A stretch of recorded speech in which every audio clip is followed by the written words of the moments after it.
Marty?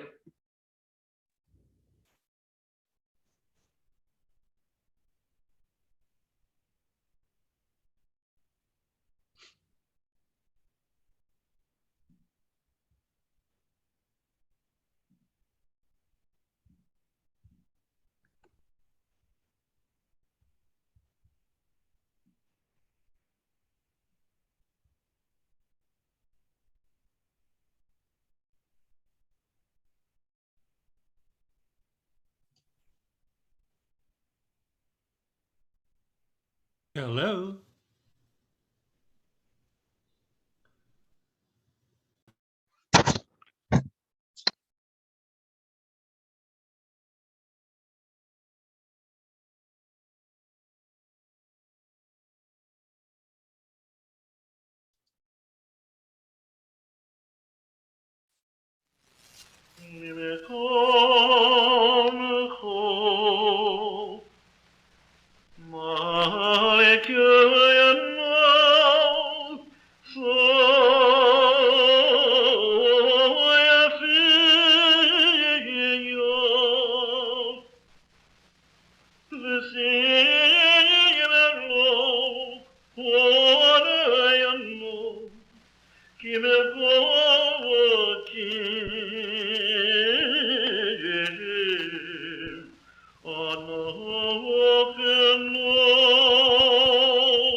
Hi, everybody. Welcome to Shir, shel, Beth Sholom, the music of Beth Sholom. We're so happy to see all of you out there and can't wait to interact and have some conversations this evening. What you just heard was the Mimchomcha, recorded by Cantor Israel Reich. You heard a little bit in the middle that it was an old recording. It's a recording that we found actually on an album in our library, which was just transferred and moved onto to an MP3, and sometimes I guess things get a little distorted. So that's what you were hearing. That recording was recorded around 1960. And we'll be spending some time learning about Cantor Israel Reich, Zichrono Livracha, throughout the evening. But before we officially start our program, we felt it was appropriate to acknowledge, as the sun is setting here in San Francisco, that we are ending the day of Yom HaShoah, the day where we remember those who perished in the Holocaust. And so tonight, before we start, I want us all to take just a moment of silence to remember all of the lives that were lost in the Shoah, but particularly the musicians and cantors whose work and musicianship laid the foundation for chazanut and much of the future that we know to be Jewish music. Just a moment of silence.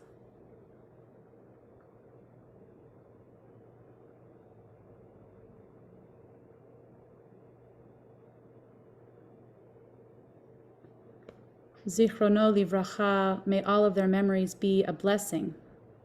It's now my distinct pleasure and honor to introduce our centennial co-chairs, Ruth, Katz, and Sandy Edwards, for a few words of welcome. Thank you, Amanda. Rabbi Russell. So I'm Sandy Edwards, for the people who don't know me, and my incredible partner, Ruth Katz, and I are co-chairing the Centennial. I want to welcome you to this special program about music and the history of music at Beth Sholom. It's the last program of our Centennial series this year, focusing on the history of Beth Sholom. The first one was about Rabbi Saul White, the second about Rabbi Alan Liu, the third about our building, Birthing the Bowl, and tonight, music at Beth Sholom. The Centennial will culminate on May 14th with our Centennial Shabbat morning, the scholar in residence, Bradley Artston, Dean at Ziegler Rabbinical School, who grew up at Beth Sholom, and then our celebration in the evening with delicious food and drink, of course, Havdalah, blessings, and music by Isaac Zones, who also grew up here at Beth Sholom. It's so wonderful to be together for this special program, which will be led by our own Rabbi Amanda Russell and joined by Cantors Barry, Brian Reich, the children of longtime Beth Sholom Cantor Israel Reich, Zichrono Livracha, and Cantor Adi Wyner. Our program objectives are to share the history and musical innovation of Beth Sholom that connect to why we are a singing community that we are today. Music is one of the ways we are endeavoring to create a culture of belonging and connection with Beth Sholom for all of our participants, for you. As you have seen, we are sharing some of musical memories with you from congregants, and we would love to hear more in the chat. I am now going to turn over to Rabbi Russell, who sings so beautifully, who truly gets us all to join in with her, and who teaches us wonderful new melodies. Enjoy the evening. Thank you so much, Sandy and Ruth, for helping to coordinate this evening, and to everyone who really got us to tonight.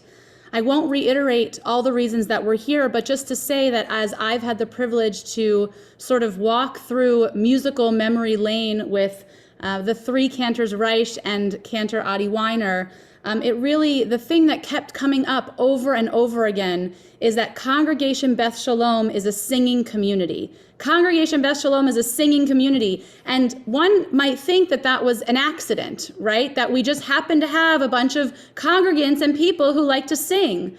But actually, I think what you're going to learn tonight, and through our cantors and through the memories that are shared, are actually that the people who led us in our musical history made it into the singing community that it is. And that is certainly the legacy that we try here to carry on. There are a lot of people who could have been included in our program tonight: Cantor Rita Glassman, Cantor Sharon Bernstein, Rabbi Aubrey Glazer, just to name a few. There are so many cantors and musicians and shalichei tzibor who are community loved over the years and who we still continue to learn from and whose music inspires us. And I know that through the cantors who we have tonight, we're really going to learn a whole lot about who we are today and who we have been and who we will continue to be in the future. I just wanted to recognize a few special people who I believe are in the audience, though there's a lot of people, so it's hard to see. The first person is Linda's daughter, Rachel. I guess Rachel Freed, maybe Rachel Reich before, but in any case, Rachel is a 6th generation cantor in the Reich family, so pretty amazing to have her here tonight. Linda Liebschutz, who led our choirs here at Beth Sholom for many, many years. Hi, if you're out there.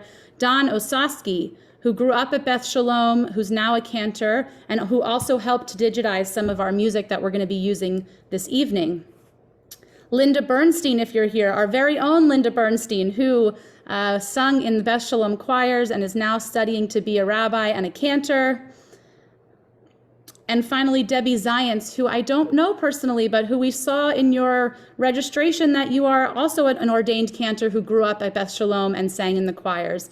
And so if you're out there, say hello. And also if you have some sort of special ties to this program musically, or if you were a prayer leader in the past, please say hello in the chat and let us know how you're connected. We always like to hear from people who have been connected to Beth Sholom over the years. So over the next hour or so, we're going to hear music and dialogue from Cantors Barry, Linda, and Brian Reich, as you heard, and Cantor Adi Wyner. And the first clip that we're about to hear is a Sim Shalom from Cantor Israel Reich, where he accompanies himself on the piano. And after that Sim Shalom, we're going to hear from Cantor Israel Reich's 3 children, each of whom are going to tell us a little bit about his life, how he inspired all of them, and what it was like to grow up here in the musical Beth Sholom many, many years ago. So I'm going to put myself on mute, and you're going to hear Sim Shalom.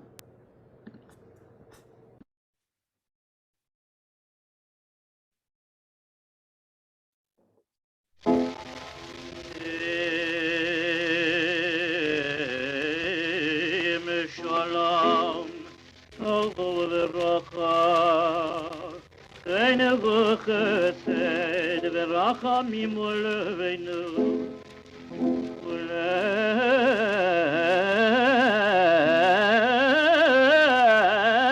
ולנו ויעלה כל יצרו אלוהים יכול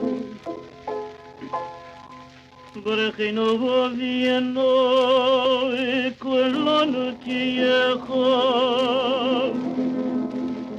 ויעל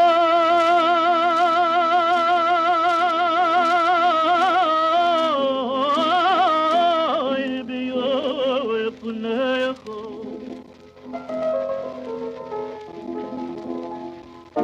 ביום פניך נשאתו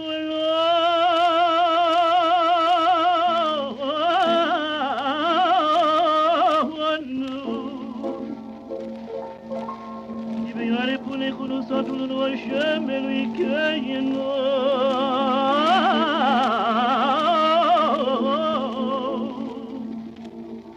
Tziras Chaim veYahavos Chesed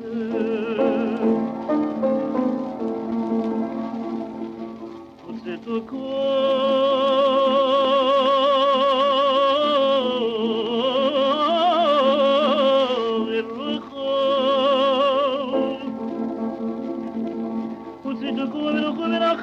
וחיים וישעלום וישעלום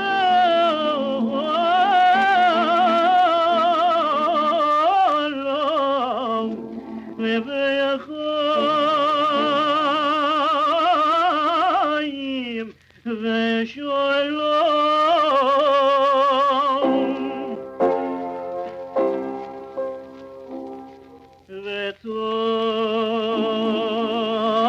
וטוב בעיניך לברך שמח ישראל לברך שמח ישראל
We're now going to hear from Cantor Barry Reich. Thank you. I hope you can hear me if I'm unmuted. It's amazing to be here, first of all. And just to say, I grew up at Beth Sholom. We came here when I was 15, really, 14.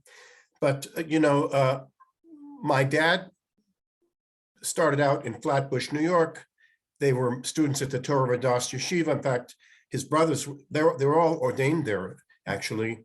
And then my mother's from the Bronx. She was from a modern environment. So she finally convinced him to move to California. She figured it would be her dream come true, but they ended up moving up to Boyle Heights, which was just like Flatbush.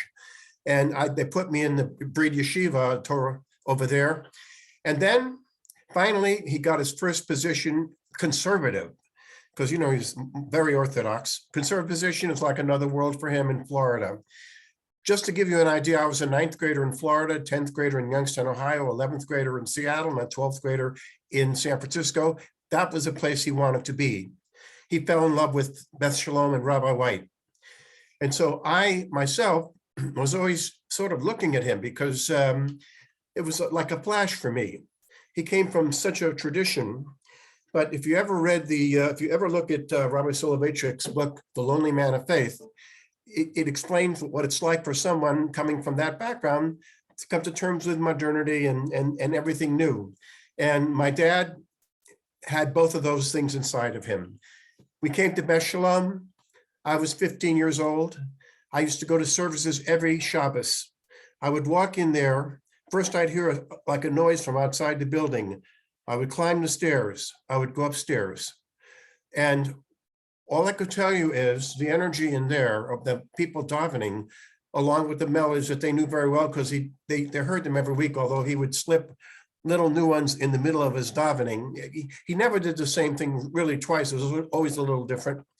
But that experience, as for a 15-year-old, that the prayer energy, they call it hislavut, hislavut, it's a special kind of energy that takes you away, even if you're 14 or 15 years old.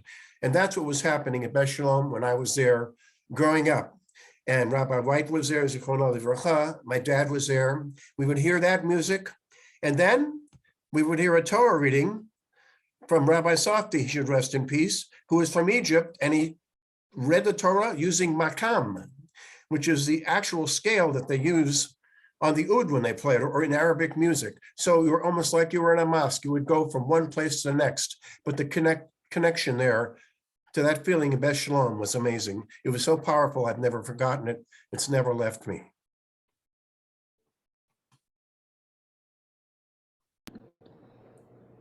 Thank you, Cantor Barry. And Cantor Linda.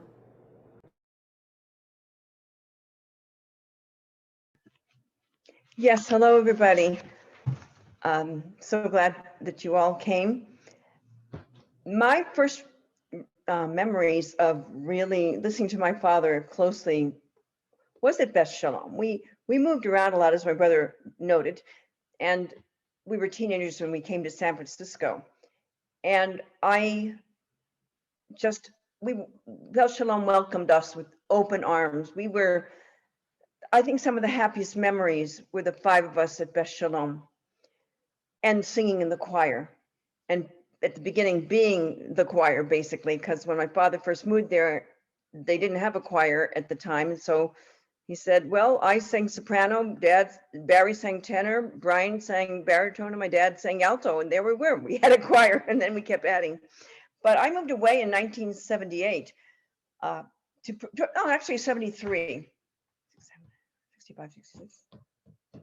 So counting my fingers, that's 7 years after we moved to San Francisco to pursue my dreams of, I don't know, acting, singing, etc. And I started singing Jewish music because it just was part of my soul. And by 1978, a position had come available, a conservative congregation in Los Angeles.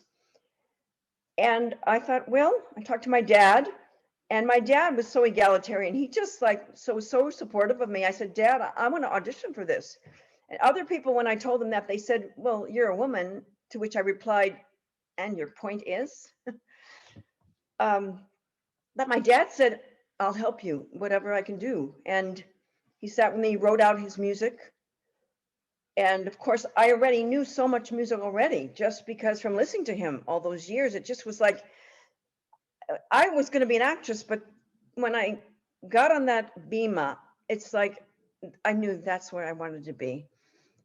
And so I was engaged in 1973. I became the first woman conservative cantor in history. And actually, the rabbi at the time was Rabbi Tenenbaum, and Rabbi Russell has a sort of relationship there because he was, I believe he was president of the Rabbinical Assembly of the Western region. And you are or were, right? Okay, in any case, and then really quickly that year, my dad was so proud of me that he decided to take me up to the yearly Cantors Assembly Convention at Grossinger's. This was 1978. I'd never been to New York. It was the most exciting, probably the most wonderful 4 days of my life.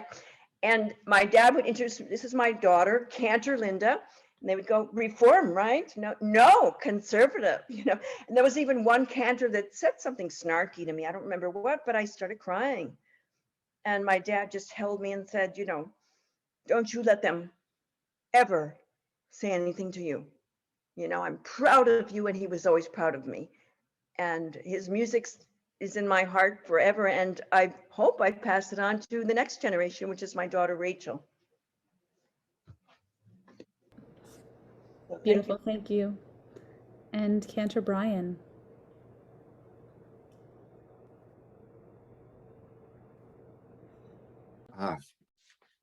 Thank you, everybody, for being here. It's wonderful to see you all. Some familiar faces and some new faces. You know, it's so difficult pinning down the thing that I would open up with. Having studied the history of Jewish music, Jewish music all over the world, I had a divine experience several years ago. My wife Orly and I were in Israel. She's born and raised. And I had the pleasure of going to one of her cousins' Shabbat services, a Yemenite service in a small home. And I heard davening like I had never heard before, but that I had always imagined that this kind of davening would be the most authentic biblical form of davening. And there I was in this little shul with a room full of Yemenite Jews praying. And it was so different than the praying that we know of in our shuls. But I remember closing my eyes and I felt for a moment that the entire room was rising. That's what it did to me. And the reason I knew that, the reason that feeling felt familiar to me was because I remember as a child singing in my father's choir at 12, 13, 14 years old, when I heard him singing, like one of the recordings, both the recordings you heard of him,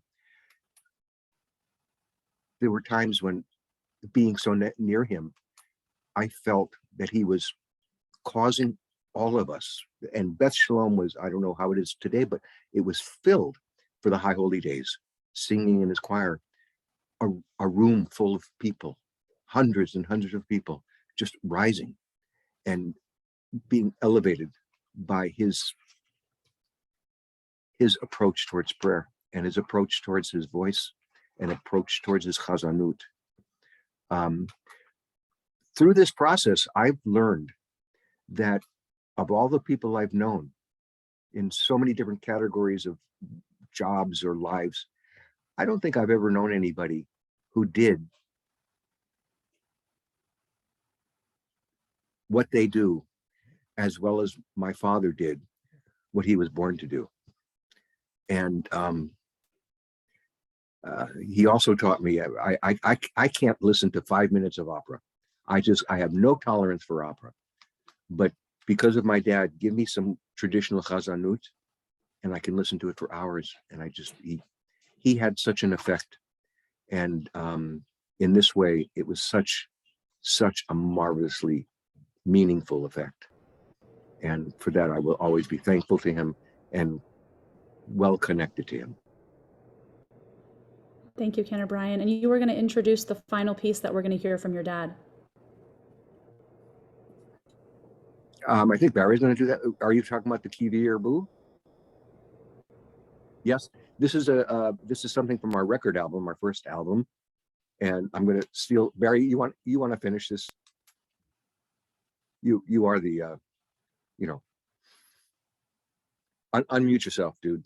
Yeah, I'm doing that. I've tried it, but I was just going to say that this was an album that it was a labor of love. I think we all got together because we recorded this music. We were trying to do our family together, singing together. And this particular setting is Hayom Ta'amtzenu. It's during the High Holy Days. And this was an actual thing that we used at Beth Sholom when we were the first choir, as Linda mentioned before. And so we recorded this, and I don't know what else to say about it, except it's us singing together.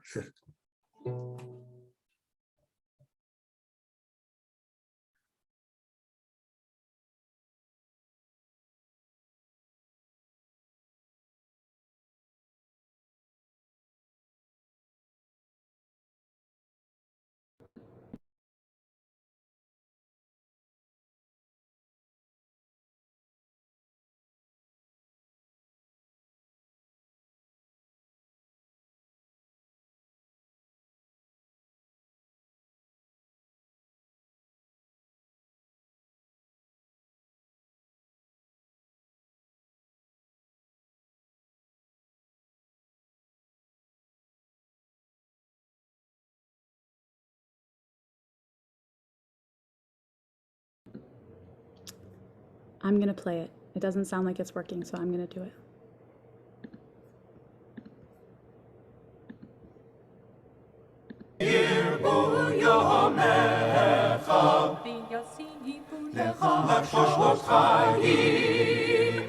לחיים טובים תכתבנו, לחיים טובים תכתבנו. אלוהים חיים כתבנו בספר החיים. כתבנו בספר החיים. החיים. כתבנו בספר החיים, ככתוב.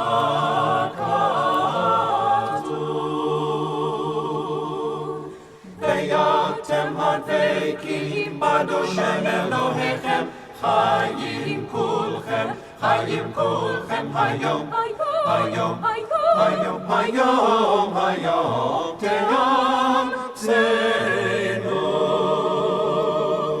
היום, היום, היום, היום, תברכנו.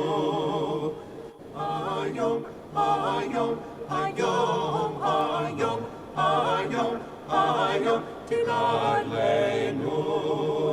היום, היום,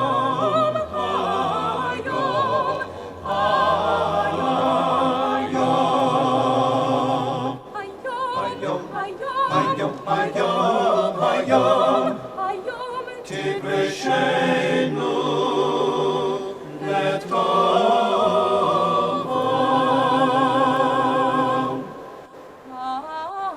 היום, היום, היום,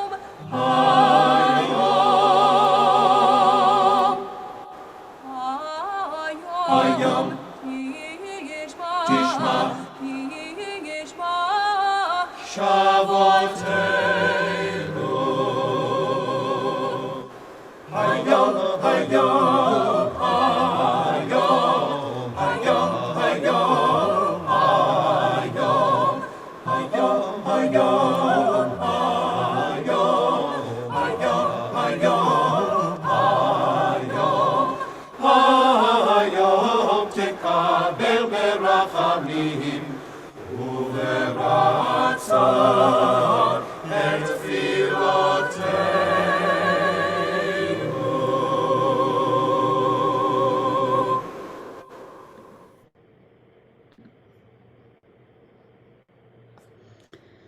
Thank you so much, Cantors Reich. We look forward to hearing more from you in a little bit. What a treat to hear some of your dad's music and some of your music. Really, that's such a treat and a great way to start us off. And also just to watch all the head bopping, not only from the Reich family, but from everybody else as well. I now have the privilege to introduce Cantor Adi Wyner, who needs no probably introduction in this crowd. Who began serving Congregation Beth Sholom in 1993, and then for some high holidays later on. And I just want to say personally that when I arrived to Congregation Beth Sholom about 8 years ago, my very first meeting was with the ritual committee here. And we sat in a circle and they told me the melodies that I was allowed to change, and they told me the melodies that I was not allowed to change. And they handed me a CD and they said, here are the melodies that you should learn. And it was a CD of Cantor Adi Wyner. And so even though we never were in the same place or in the same building together, I had a chance to learn from you, Cantor Adi. And so I look forward to hearing what you have to share with us tonight. And before he jumps into his words and reflections, we're going to play Kol Nidre, which was recorded here in San Francisco in 1999. It's with Cantor Adi Wyner and the professional choir conducted by Linda Liebschutz. So enjoy.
That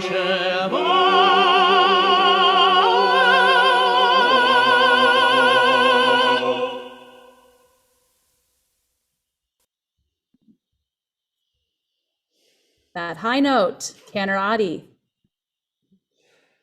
Yeah, can I guess everyone can hear me, I hope. Nope, I'm hearing a slight echo. I had a problem with this before. Let me just make one shift.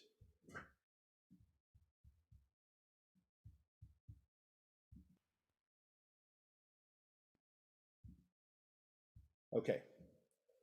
Can you hear me now? I've made a change. Good. All right. Okay, so I'd like to share a few memories. Listening to the choir brings back so many memories. I'll just slide back to the previous recording we heard from the Reichs, because they sang a song that I continued. And one of the things that was difficult when I arrived was, how much do I take from the past and how much can I continue into the future? Can I just pause for 1 second? Are you hearing an echo too, or you are? Let me see if I can fix this.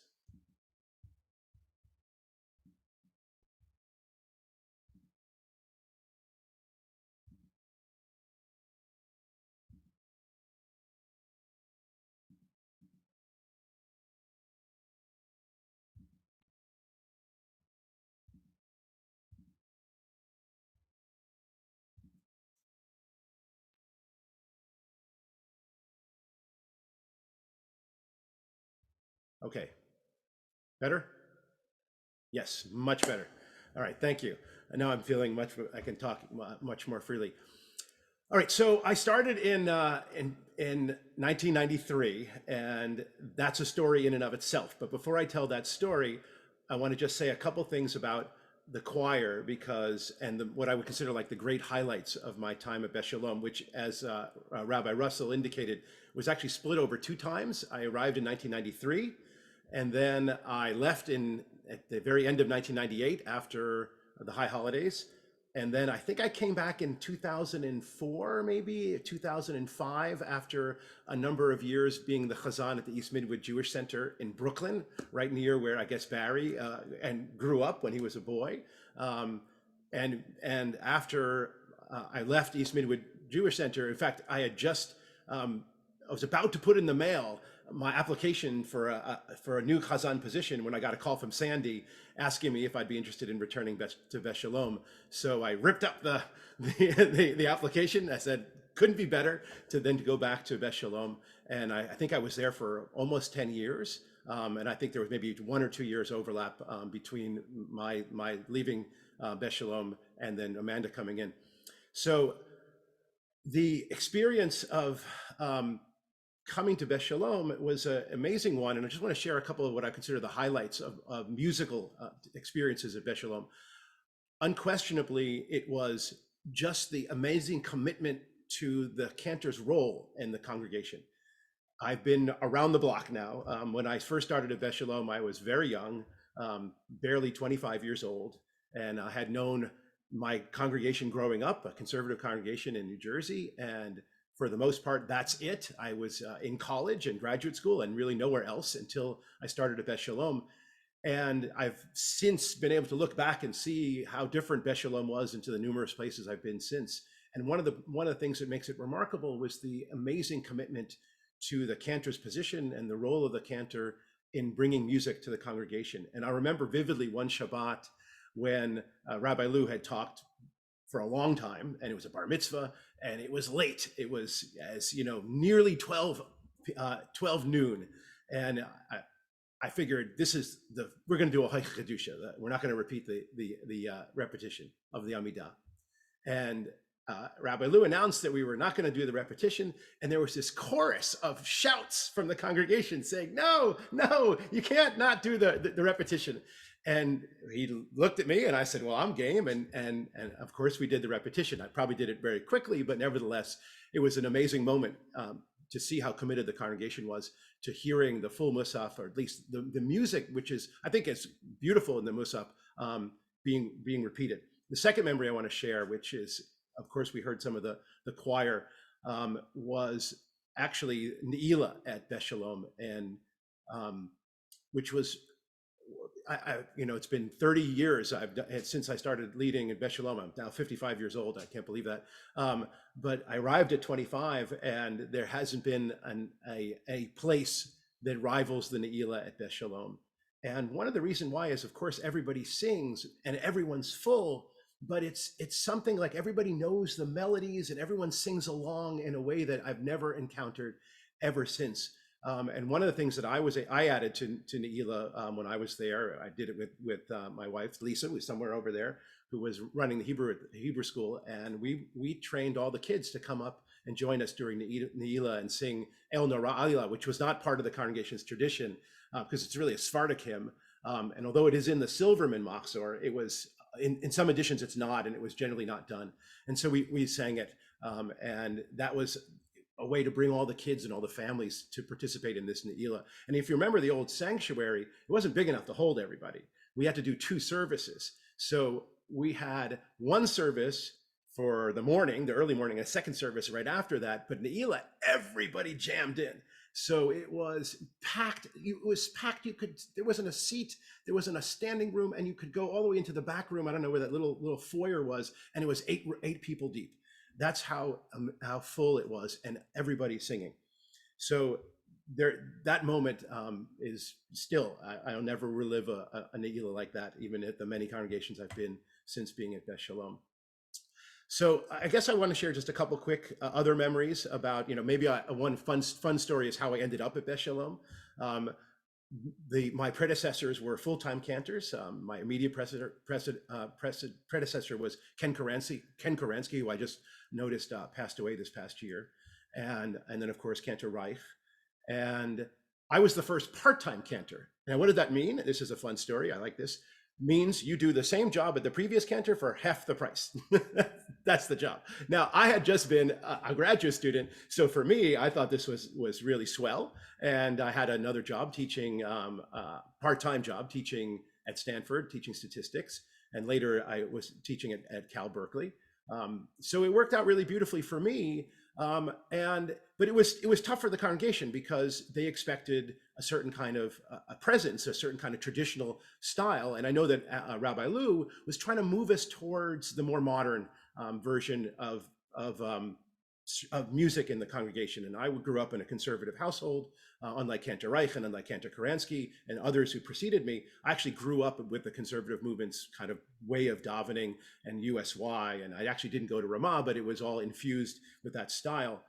And so it was kind of one of the things that I tried to do when I got there was try to hold on to the old traditions, but also bring in a lot of the new ones. So I'll take that Kivi Rubu that we heard earlier. I took the first half of it and I can retain that with my choir. And then I tagged it onto, which we sang with the choir and the whole congregation, a Hayom, which is much more responsive and much more congregational. So it was my way to kind of retain a lot of the historical traditional melodies with the choir, and then also bring in new participatory melodies. But I have to say, without a question, I was a little pisher when I started, which in many ways was great because my job was to teach the bar mitzvah kids, and who better to teach one than someone who's barely 10 years older than they are. And they were wonderful. In fact, I'm looking out, I see so many people in the gallery whose children I trained for their b'nai mitzvah. You mentioned Isaac Moses. He's now, I guess he's a professional musician, but he's still my bar mitzvah boy. So, and all these, people out there, their children, I taught, and that was really the main part of my job, was to do that. And it was inspiring to be able to do that. And one of the things that I tried to do is teach them to be the leaders of the tefillah, and in fact, so that they could go out and become leaders. And in fact, I remember once talking to one of my first students, Danny Bernstein, and whose mother Linda still is on today, and he said that at USY conventions, Beth Sholom kids were the only ones who did all the leading, because they learned from me during their bar mitzvahs to lead all the services. But one of the things that I really tried to do was to grow up while I was while I was a chazan at Beth Sholom, and I did that in many ways. I purchased every piece of music I could find. I worked with the choir and with Linda, who was so great to hold on to a lot of the music we had, and also to teach the choir many new pieces. And I also studied, and the best person to study with, really the only person to study with at the time, was Cantor Israel Reich, who I met on the high holidays. He, took his electric wheelchair and came up to the bima, and I struck up a friendship with him, and I've studied every single Sunday from about 1 p.m. to 3 p.m. after the Hebrew school ended in the Friedman Center, and we would mostly talk and sing a little bit, and he tried to teach me the tam, the style of the old Chazanut, because I kind of had down the modern style. I grew up in it, and that part was easy for me. And he was really helping me to teach, to learn the old ways. And just as a funny story, it's interesting to listen to the Reich families who all became cantors, and Israel and Ken. None of us went to cantorial school. We learned the old-fashioned way, and basically from our elders. And I learned from a chazan growing up. And when I left Beth Sholom, I thought it would be wise of me to join the Cantors Assembly and become so that they could potentially place me. So I went to New York to take a test. And before I left, I said to Cantor Reich, I said, is there any last minute thing you want to teach me so that I could pass this exam and make sure that I have no problems? And he looked at me and he said, I'll never forget, Adi. He said my name and then took a breath, Adi. I couldn't pass that exam. And I looked at him, I said, what are you talking about? Great Chazan, 1930, that has an old picture. He says, that exam is for cantors. I'm a Chazan. And that was so when one of the sticky points was what should I be called? And the way that we negotiated that was I was just simply called Chazan. And that would be the easy way to negotiate, because a lot of the other cantors in the area were uncomfortable with people calling me cantor, although Rabbi Lou was always very strict and he didn't let anyone undercut me that way. So of course, I have many more things I could share, but I figure I'll stop now. Thank you, Cantor Wyner. And you're going to wrap with a piece that you're going to sing, yes?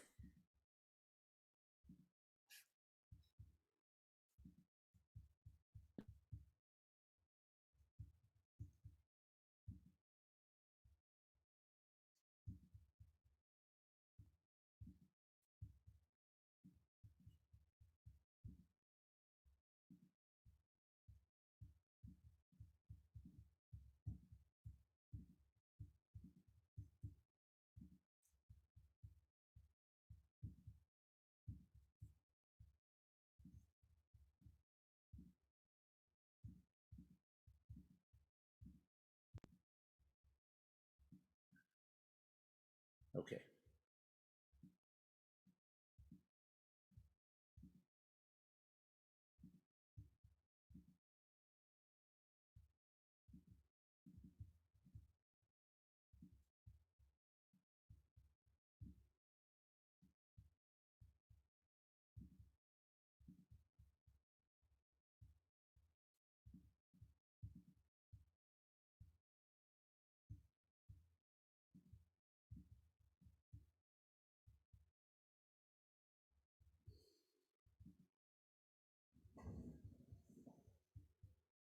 I can't hear anything.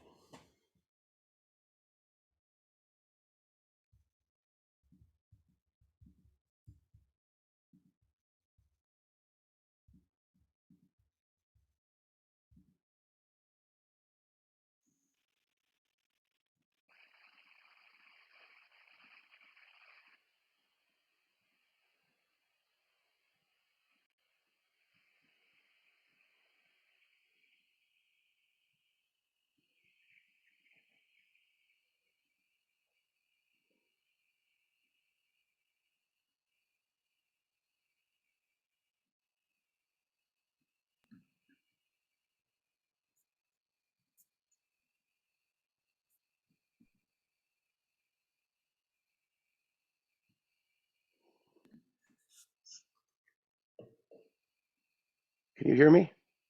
Yes. Okay. All right, I had some problems. Are you closing with a song? Oh, I couldn't hear anything, so I guess now I will. I had some problems technically. Oh. So I couldn't hear anything you said, and I was trying to get it started, so now I guess I'm working. So what did you say? It's my turn to You were sing going to something? close your section with a piece, with a Hasidic Kaddish, I think. Yes, I was. I guess I'll do that. It's one of the best things about singing this is that I will remember what brings me back to Ne'ilah, because I always would end Yom Kippur right before the shofar blowing with this Kaddish, and everybody would sing along. It's Zoom. So that means you can't unmic, because otherwise it'll be absolute chaos. So if you get to a portion of the Hasidic Kaddish that you want to sing along with, just sing along at home. And I think you probably all know the part to it. So I'm going to try to find a decent key that I can sing in at 11:30 at 11 o'clock at night here on the East Coast. So let me find a note.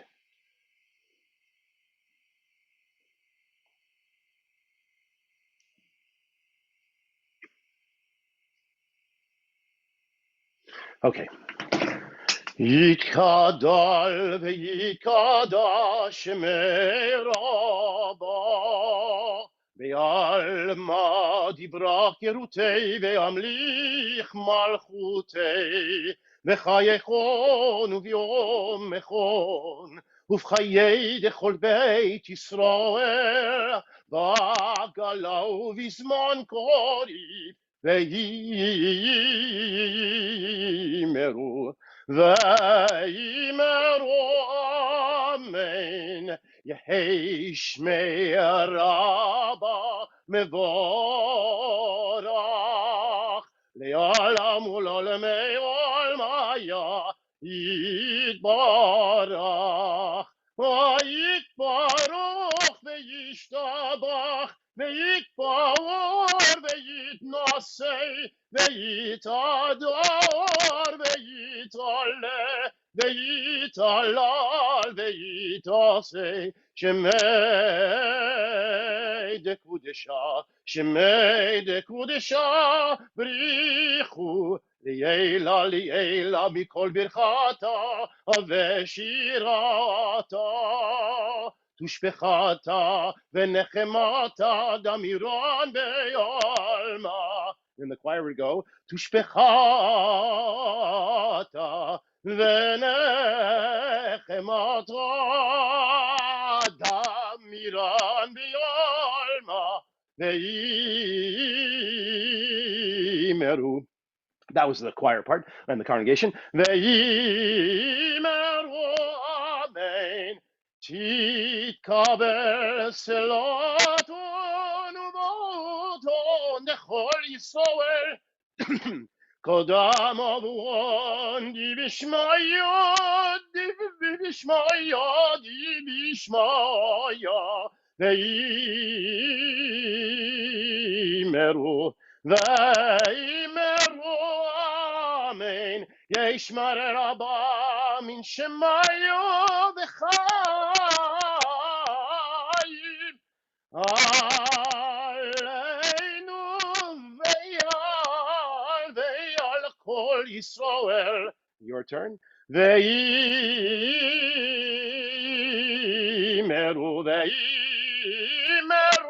amen. I hate to break up a musical piece, but this is an important memory. All I can remember is that the entire congregation would sing this last line in unison together with me, and I hope they still do it. Okay, I forgot where it was. Shalom bimroimav, shalom aleinu,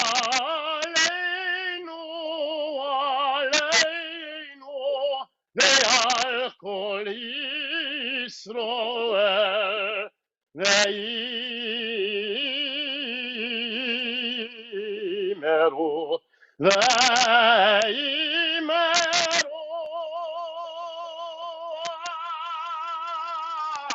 amen. Of course, when I was 30 years old, I'd sing the high B flat, but not now.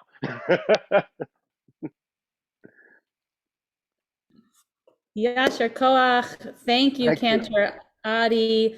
I now know why it's hard to sing that melody with this congregation when I do it. I do it a little differently, Well, I'm sure Linda could dig up the arrangement. Thanks so much. So we now have a special opportunity to move into a little bit of a panel discussion between some of the cantors that are here with us this evening, well, between all of us, and to talk about some of the themes that were brought up in some of the stories. And so I'm going to invite all of the cantors just to make sure you're sort of close to your unmute buttons so that you're ready to chime in. And the first question I really wanted to ask is about the singing community piece, right? We all have the chance to choose different pieces and choose different melodies. And the question is, how do you choose a melody? And when do you feel like it's a congregational singing moment?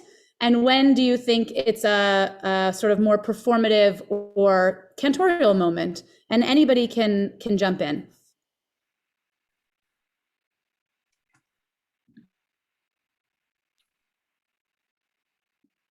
Okay, well, I'm happy to start. So there are certain, this is one of the biggest tensions between a chazan and the congregation is new versus old. So there are certain things that the congregation has always learned to sing, and they always want to sing them that way. And darned if you ever try to change it. And there are, of course, other people who would love to change lots of things because they would appreciate new music. As a chazan, there are certain aspects of the service where I always felt it was appropriate for me to do a little chazanut, and others where you really had to do singing. I believe we started our program tonight with a recording of Cantor Reich singing Mim Komcha, and that's always a place for the chazan. So in the last paragraph of the Kedusha for Shachrit, it's singing about the building of the temple and returning to Jerusalem, and that's always a moment for the chazan to show what the words really are saying with some appropriate musical recitative. There are other things that you just can't. You have to be singing with the congregation. Interestingly, Cantor Reich ended with the Einenu Tirena. That almost always is sung to either the tune for Shalom Aleichem or any variants others, but that's always a place to sing with the congregation. So there's usually a mix. There's a bit that things that you sang with recitative, and others with nusach, and others with a congregational melody. So I'll just say, Adi, that it reminded me of a story that you were telling, that 1 year after the high holidays, I had somebody come up to me and they said, wow, the melodies that you use today, they spoke to me. It reminded me of my childhood. And then about 35 seconds later, somebody came up and said, wow, I didn't know any of the melodies that you used this year. Where did they all come from? Right? And so you have these, it really speaks to people's souls and like where they've come from, really. And you say there's this moment and that moment, but I actually think that it can be different for everybody in some ways, right? Well, absolutely. I mean, what someone thinks is a new melody, another person thinks is an ancient melody.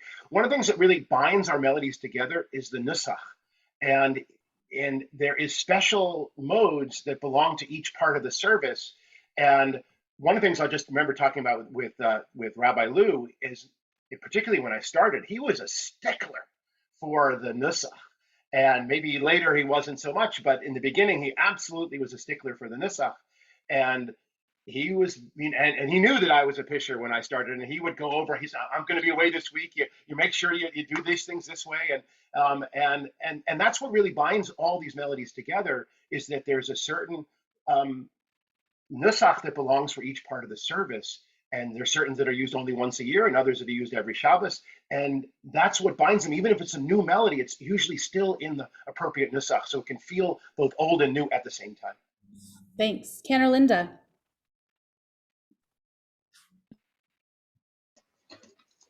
So like Adi was saying, there's certain melodies that lend themselves. I know that everybody just goes crazy when you sing the Tahir Nibenu in the middle part, la la la la la la la la la la la la. So that's just, beautiful. And then also when most congregations don't do the repetition of Musaf, if they're going to do the Shachrit, they usually do it silently. So I would always put in, just to have something of it,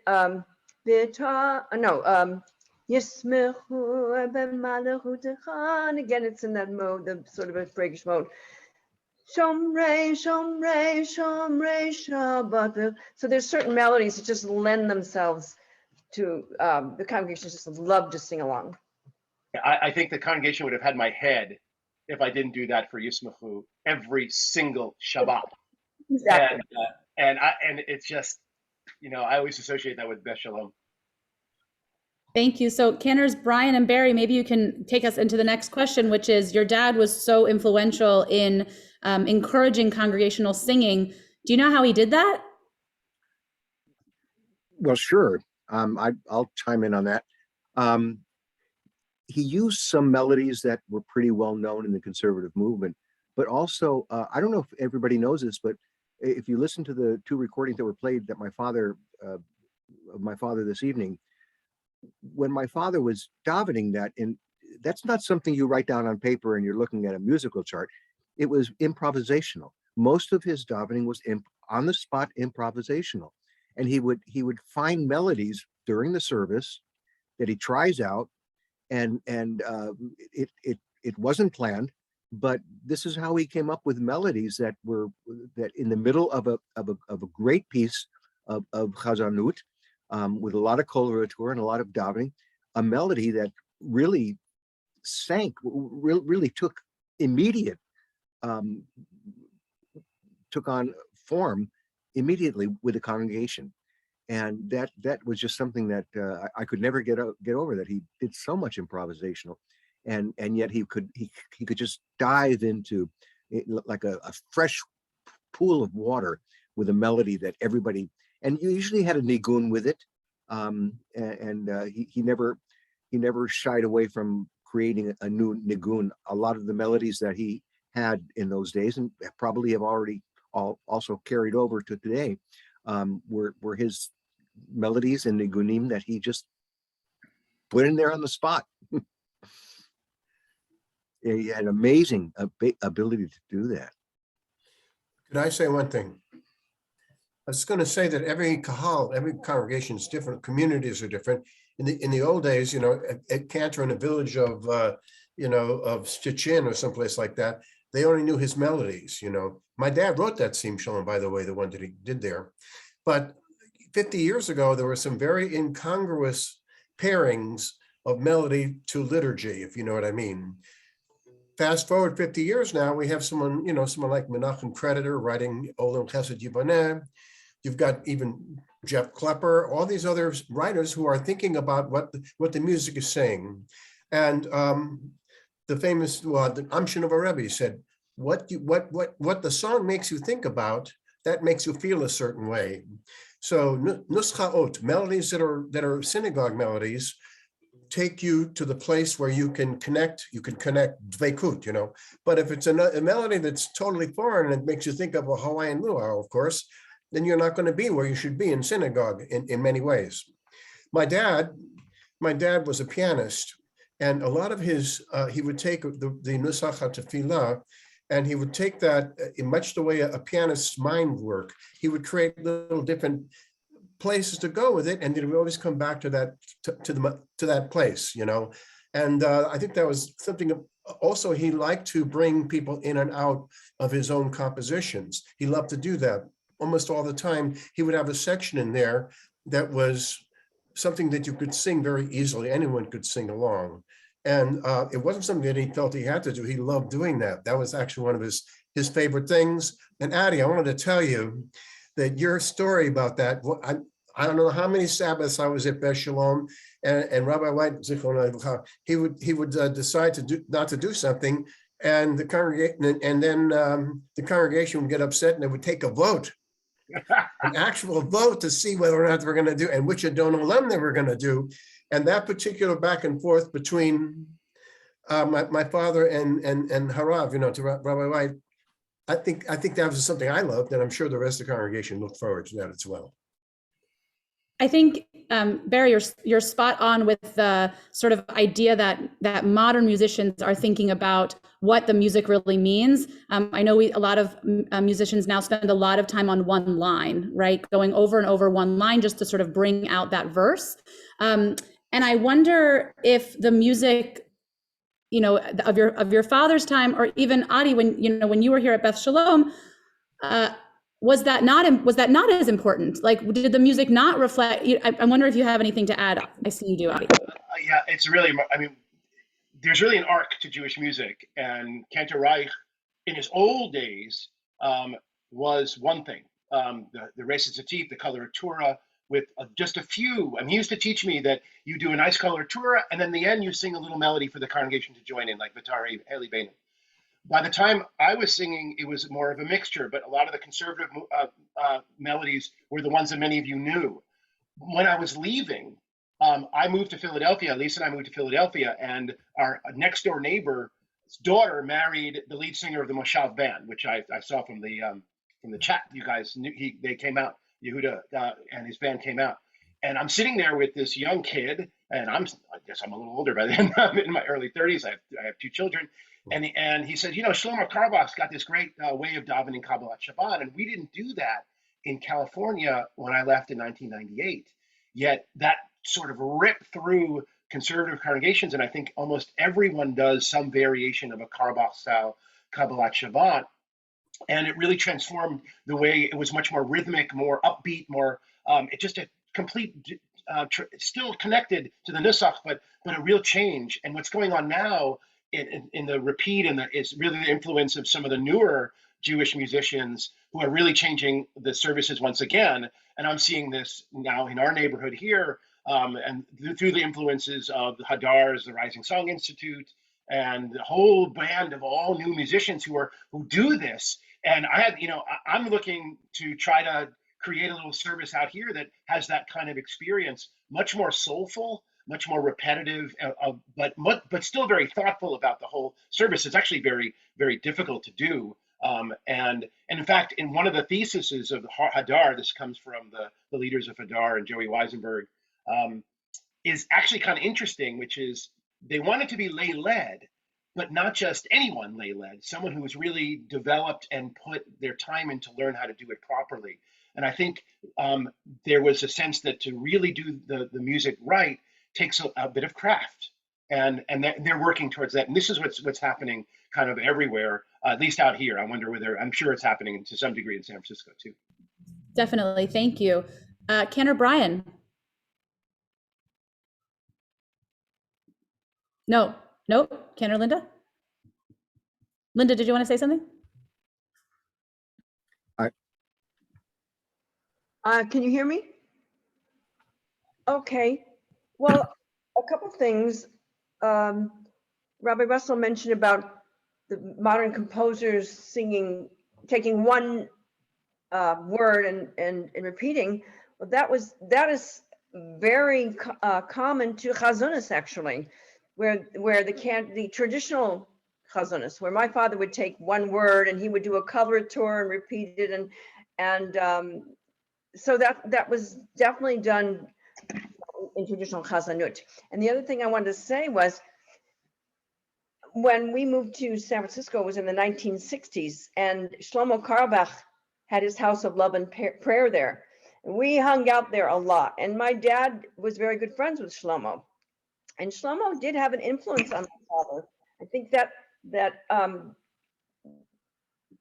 other than my dad's melodies, he started using Shlomo's melodies, and he was that's why Congregation Beth Sholom was really one of the very first congregations to introduce Shlomo's music. And I mean, he was right there in San Francisco, and to have that singing kind of feeling and sing, Shlomo would have, as you know, he would just take a nigun and just go crazy with it.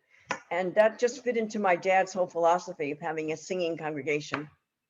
Love that. Thank you, Linda. Cantor Brian. So there's been made mention of the traditional chazanut and the newer presentation.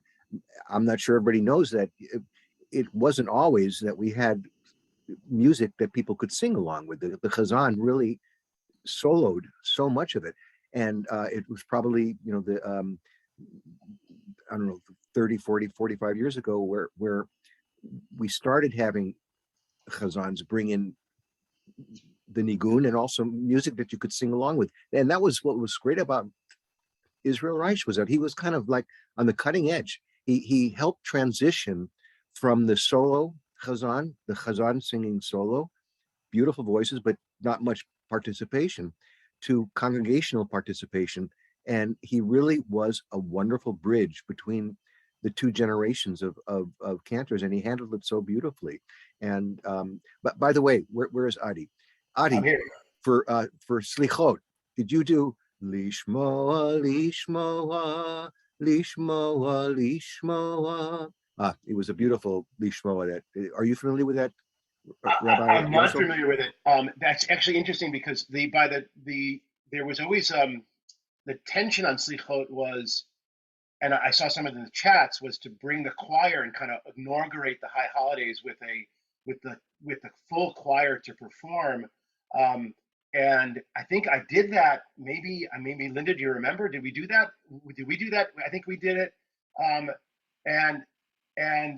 I know that by the time I left, we didn't do it. And there was a real, Rabbi Lou really wanted to change the way we do Slichot. So we did. And on my last year we were there, we kind of brought back, we kind of not brought back, he actually had us introduce some of the melodies that were not actually part of Slichot, but were part of other places with high holidays, to kind of bring the feeling of the high holidays to you before any of the Seder Yemei Teshuvah really began. I mean the 10 days before, or the Shabbat before Slichot. I'm surprised he didn't want you to do that at Tisha B'Av. Yeah, no. I'm referring to his book, of course. Oh, his book. Oh, well, yeah. Well, in fact, the book is remarkable if you want to get a sense of so much of what was. It's magnificent. Yeah.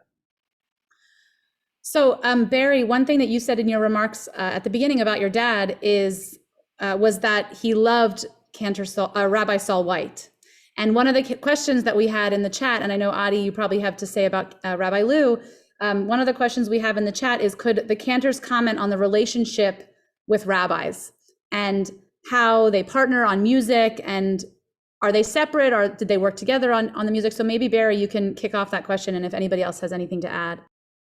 Now, I think in my case, especially, I was at my congregation for 51 years, and my dad and I used to have all these chats about things, about the situation there. I was with the same rabbi actually for 40 years who came from Brooklyn, just like my dad. I actually met him. My dad brought me down to the synagogue. I was substituting for a cantor for one day. It turned into a 51-year job, a life for me, a life's work.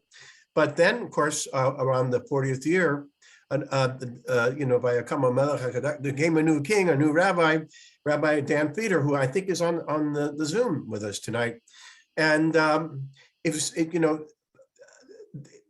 he came from a completely different place, a tradition than I did, but the two of us, Rabbi Reich, he was my rabbi the first time, he had a love for children and teaching kids the nuschaot, the melodies, and so did Dan Feder. And so I felt that was continued for the 11 years that I was with that rabbi.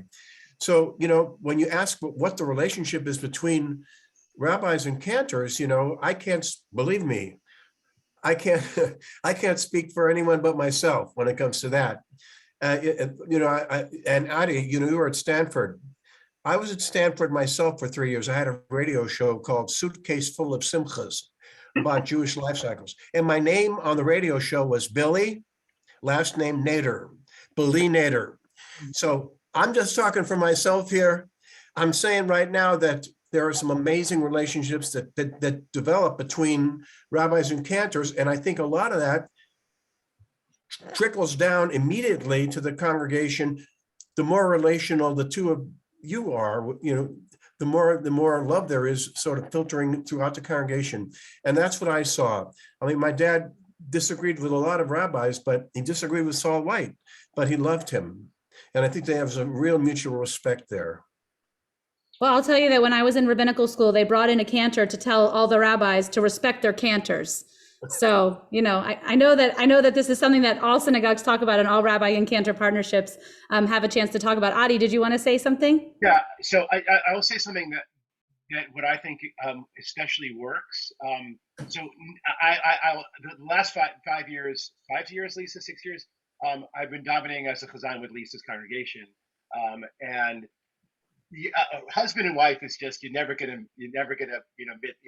because we could just look at each other, and it's usually when it's late in the service and in Rosh Hashanah Yom Kippur, you might have to cut a piyut here and there, and I would just look at her, she'd look at me, and it was easy. We can so you can't ever match that, so that's not necessary. But I told her that what I look for and what I think is the best is when the chazan when the rabbi on the bima is davening along with the chazan, and not thumping through their prayer, their notes, or walking around the shul telling jokes with the new people who come in. But when the rabbi is really davening along with, because the rabbi sets the tone for the congregation, not the chazan. The chazan is the leader, but many people will just sit there. But if the rabbi is really davening along with the chazan, there's nothing can beat that. And I don't know, Linda, whether you remember this. We used to do musaf twice with the choir. And so everything, I did it for 6 years and then double it. So 12, right? Because we did it twice every year. And then, but and Alan, Rabbi Lou, he would daven with us, right? Twice.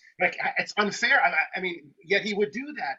And I remember one afternoon about 4:45 p.m., we were finishing the slichot section of the musaf for Yom Kippur, and we start off with Shema Kolenu, and then there's a Hashivenu, and there's a melody built into the congregational piece that we sing, that and I remember singing it and looking off to the other side of the bima, and Alan he was just, I mean, you could feel he was trying to absorb the congregation, the music, and Hashem all in one breath, and he just was gone. And that's magic. When that happens, it's absolute magic. Beautiful, thank you. We have just about a minute left. Brian, I see you have your hand raised. Did you want to add something? Yes, there's something that you said, Rabbi, that I didn't want to let go so easily. They brought in a cantor to tell your class what? Oh, they brought in a cantor to tell the rabbis how to make sure that they treat their cantors well.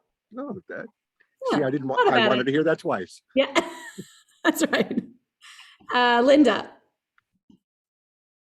Can you hear me? Yes? Yes. Okay. So of course, the relationship between rabbi and cantor, it's a partnership, but you're teammates. And I've been lucky to have some amazing rabbis. The very last rabbi before I retired was actually it's a brand new word that has been popular the last 10 years or so, ranter, a rabbi cantor. And so, but he always respected that I was the cantor and he was a rabbi. He was Rabbi Jason Van Leeuwen. I don't know if you know him. Very talented, but I would just always love to sing with him together. I would love it when he would sing with me. So we would do duets on the bima. And in fact, when we did a cantorial concert with the neighboring cantors, I involved him in the concert, and his niece and his whole singing family. So you're not always lucky to get someone that can carry a tune. There are also situations where you have a rabbi and I've had that, where he loved to sing and he sang off key all the time, and he loved to sing loudly by the mic off key. And what do you do? I mean, you don't have to respect each other, but it's always. That's right. Thank you, Linda. I guess I'm a ranter, but Beth Sholom, we're not going to take that one on. All right, a final word, Cantor Barry, and then we're gonna wrap up. With your permission, I can't help. I just have to say, my dad was there at the end when they got Rabbi Lou to be the rabbi there, and he called me up once, and he said to me, "I can't believe it. They hired a Buddhist." And then about, I don't know, a short time after that, he called me, we saw each other. He said, "Well, he's a well-read son of a gun." And then as the weeks went by, he grew to really admire Lou. And then I'll never forget, Rosh Hashanah came along. And by then he was too weak. He couldn't go on the beam anymore, the place he loved to be. He was in his little room there, and he called me. He was in tears anyway. And I could hear it in his voice. He said, "You're not going to believe this, Lou. Lou came to my apartment tonight, Rosh Hashanah, after Rosh Hashanah, and blew 100 shofar blasts." My father loved Beth Sholom. It was a place that he wanted to be. It's a place where he picked for the rest of his life. And the rabbis that were there, especially White and Lou, of course, they were in his heart forever. But anyway, I just want to leave you with that Rabbi Lou story. It's a beautiful story to end on. Thank you so much to Brian and Barry and Linda and to Adi for joining us tonight. It was such a treat to hear from all of you, and such a treat to be with everyone tonight and to read your memories in the chat, and just to really sort of go down memory lane, musical memory lane, we'll say, of this singing congregation that's Beth Sholom. I just want to remind everyone that we are still in our centennial year. Our big event is coming up on May 14th, our big centennial gala. And so if you're in town, we would love to see you. We'd love to have you buy tickets to join us that night. One mention, Isaac Zones, who came up earlier this evening, he's our musical talent for the night. He actually grew up at Beth Sholom. So sort of in keeping with this musical history of bringing back people who are in town and who are still so connected to Beth Sholom, Isaac Zones will be our musical talent that night. And if you can't come, consider sponsoring or sending somebody to represent you. It'd be really nice to have all of you there, either in person or in spirit. I want to conclude tonight with an Eitz Chaim Hi that you all know. I know that you all know. I'm going to invite everybody to mute and to imagine yourself in the sanctuary, whether it's the old sanctuary or the new sanctuary, and to sort of bring in all of those harmonies that you can hear during this melody when we put our Torah away. It's Chaim Hi, that our Torah is a tree of life. We here at Beth Sholom have so much Torah and so much life back in our 100 years, backwards and forwards, and wishing everybody a Laila Tov, a good night. Eitz Chaim Hi, Lamachazikim ba, V'tomcheha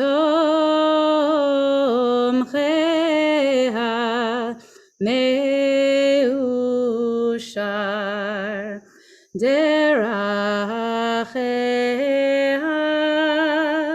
darchei noam, V'chol netivoteha shalom. Hashivenu Adonai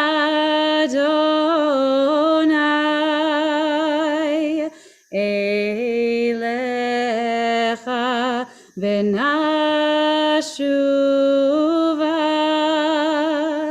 Chadish, Chadish Yameinu, Chadish Yameinu kekedem.